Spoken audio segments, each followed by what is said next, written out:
Sibling relationships are like a roller coaster ride at times, ups and downs and unexpected turns. Think about it. Our siblings might be our very first friends, our first buddies, the ones that we can share secret jokes with, but they can also be our biggest rivals, can't they? Competing for the very last cookie or the best seat on the couch. Imagine this.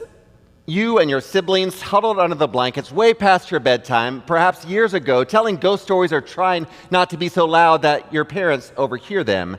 Or perhaps an older brother or sister or sibling holding the back of the bicycle, promising not to let go until you shouted, "I've got it, I've got it." Of course, it's not all fun and games living in a household with your siblings. We have all had those fights over who is going to control the TV or the game console, or who borrowed a shirt without asking for it. But in the big scheme of things, as we look over all the scope of our life, those special moments really make a difference. Those connections that we have, like when a big sister defended you from the mean kid at school, or when you and your brothers teamed up to make the adults breakfast in bed, even if it was just slightly burnt toast. When I think about siblings, the story of Joseph and his brothers in the book of Genesis comes to mind. This is a story that has it all. There is jealousy and betrayal. There is forgiveness and much more.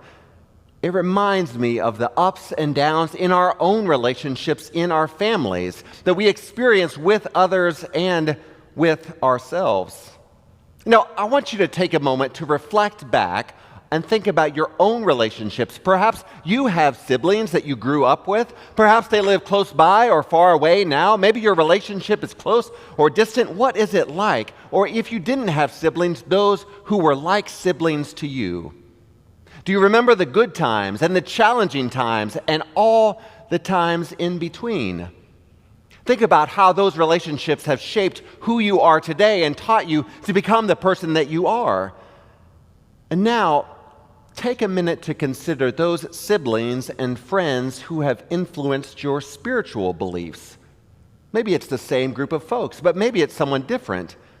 As a new school year begins, it is in our community, it's an excellent opportunity for us to focus on our spiritual growth and to pay attention about how we're doing this life of spirituality together.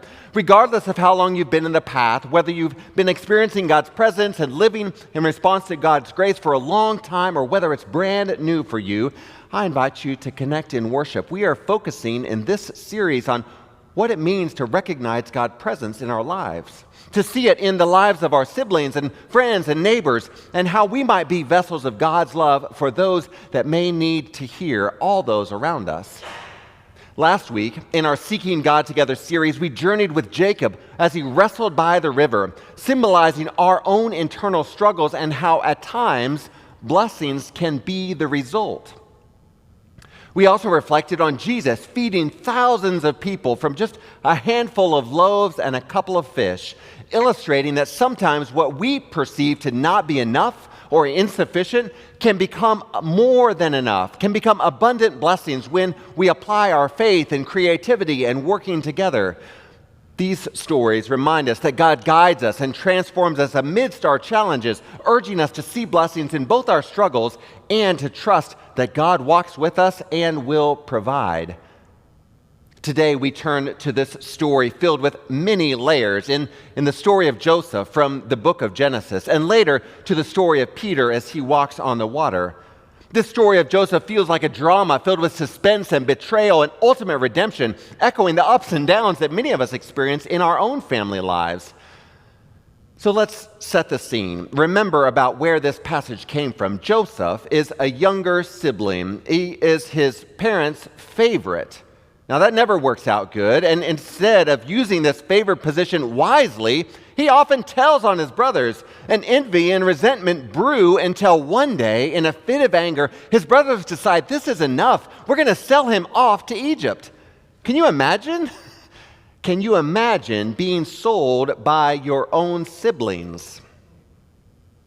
As readers, it's tempting for us to scroll ahead, hoping to find the point where everything turns around or where everything comes out okay. The bad guys apologize and all is forgiven. But life, as we know, isn't always that straightforward. Sometimes the journey is long, and sometimes things get worse before they get better. It can wind around, and there can be a lot of pain on our journey before we find closure, if at all.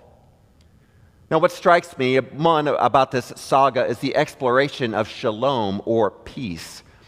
When Joseph's brothers were so blinded by their jealousy that they couldn't even speak a kind word to him, it's clear that peace is missing from their lives.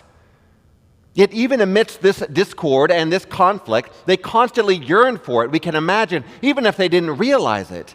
You see, we often find that we'll find God only in moments of serenity and tranquility. But instead, Joseph's story teaches us something different. God is also present in our own restless search for peace, even if it feels just beyond what is attainable. The turning point of this story is encapsulated beautifully in Joseph's words to his brothers that happened years later from the passage that was read earlier today. We find them recorded in Genesis chapter 50, verse 20, where Joseph says this: "You planned something bad for me, but God produced something good from it in order to save the lives of many people, just as he's doing today."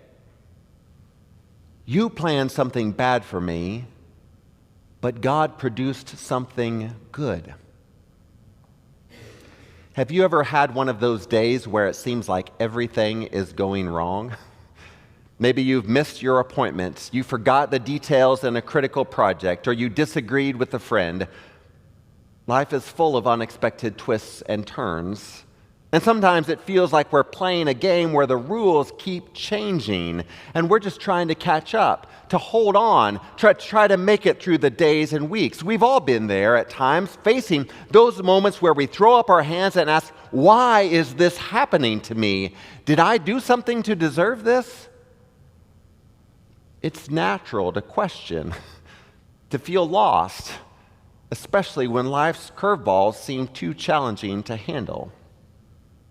And it's in those moments that we might think back to this story of Joseph, sold into slavery by his brothers.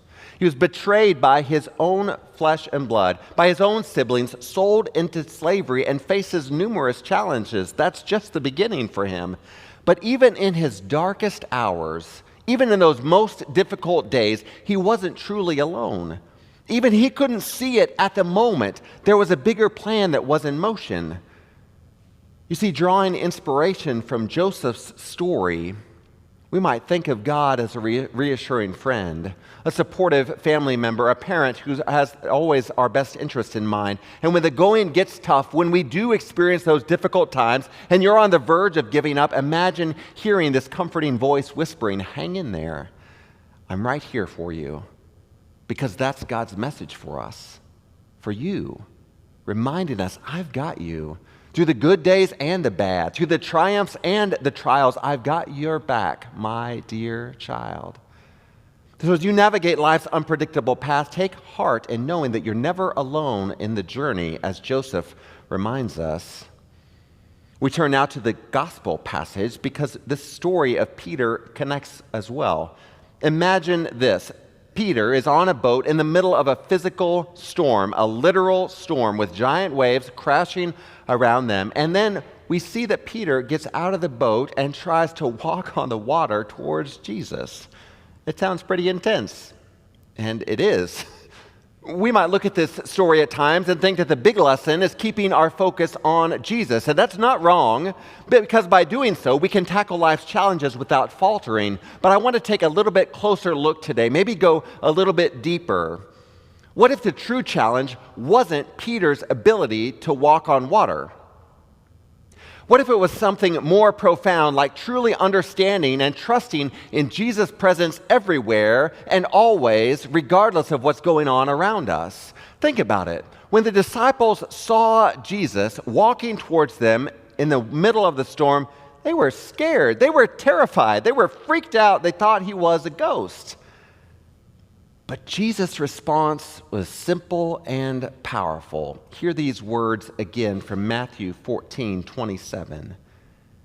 Just then, Jesus spoke to them, "Be encouraged. It's me. Don't be afraid." Be encouraged. It's me. Don't be afraid. I want you to take a moment and hear Jesus speaking those words to you right now, today. Be encouraged. It's me. Don't be afraid. We've been considering this morning the ups and downs of our relationships in our family with our siblings. Considering the story of Joseph and his brothers as an example, we looked at this adventure of Peter trying to walk on the water and what it teaches us about trusting Jesus and the way that God is speaking into our lives even today. Because we all have relationships with family members and friends that can be challenging at times, don't we? Joseph had challenging times with his brothers. And sometimes we face situations that scare us, like Peter in the storm. Those disciples who were in the boat with him didn't know what to expect, and they see Jesus walking to them on the water and hear Jesus' words for them. These stories can guide us and show us how to trust and find hope, because the excellent news is that no matter what we're going through, Jesus is with us. He's there during the tough times and the good ones, always offering a helping hand. Just like he told Peter, "Be encouraged. It's me. Don't be afraid." He's saying the same thing to you. So this week, I invite you to consider your own family and friends, your siblings, if you have them, or those that were like siblings to you. If there's a problem or misunderstanding, try to fix it, and remember to enjoy good times as well. Set aside a few minutes each day to think about the goodness of God's work in your life and how God has been there for you, sometimes whether we pay attention or not. And when you're feeling uncertain or unsure, remember Peter's story and that Jesus is right there in front of you. It's me. Don't be afraid. Will you pray with me? God, we're grateful for the lessons from Joseph and Peter. We ask that you allow their journeys to inspire and lead us this week. Continue to remind us of your unwavering presence in our lives. Thank you for always championing us. Help us to follow you. In your holy name, amen.